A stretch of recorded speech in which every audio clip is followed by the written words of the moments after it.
born in India. At that time when my mom was pregnant and going to give birth to me, they were in a city called Indore.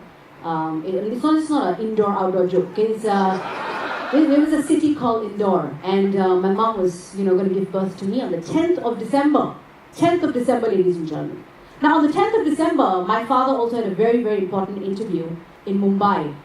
And this interview could change his life. This interview could mean that, the entire family moves to Mumbai for a better living, right? And my mom looked at my dad and said, "You're not going for this interview because I'm going to give birth." And at that time, giving birth was a very risky thing because you didn't have enough, resources as a woman. If you're giving birth, there was a problem. So my mom said, "No, not going anywhere. You're going to stay here. You're going to be by my side when I give birth." And my father, being the very sensitive and generous man he is, he told my mom to fuck off. And he said that I'm still going to go for the interview. Now, at that point, I was listening to the conversation they're having. And he said, and being the middle child, I knew I'm going to solve all their emotional issues when I'm born, right? So I thought, why not start now? So I came out on 8th of December. And I arrived, right? I'm like, I'm going to solve your problems now, guys. Don't worry, we're going to sort this shit out. 8th of December, I was born. 10th of December, my father went for the interview to Mumbai. They were very happy with his work, and they said, "We're going to send you to Singapore instead." My father was very happy. This daughter is very lucky for me. But little did he know that back in Indore, my grandparents who had traveled from Delhi to go to Indore were waiting for the arrival of their grandson.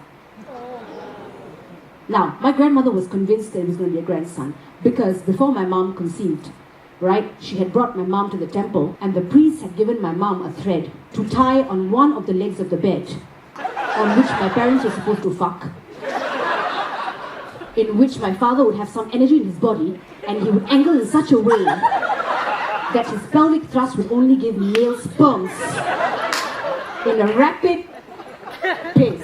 Just like, guy, boom.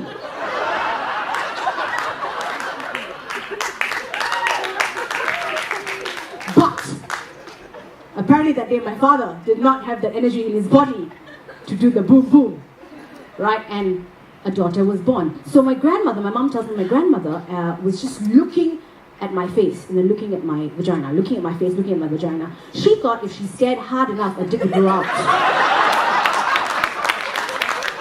But that did not happen.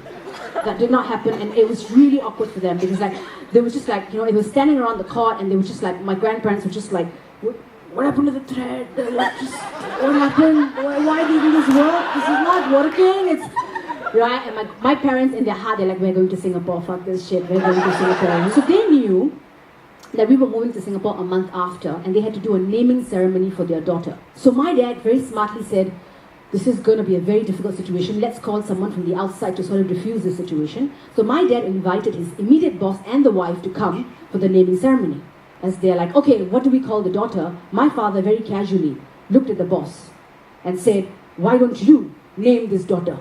And his wife, being the very smart woman that she was, had a foresight. She said, let's give her a name where only Malay women will send her pictures of vaginas on IRC. And that she might have problems getting a visa in the US in the future. We will call her Sharul.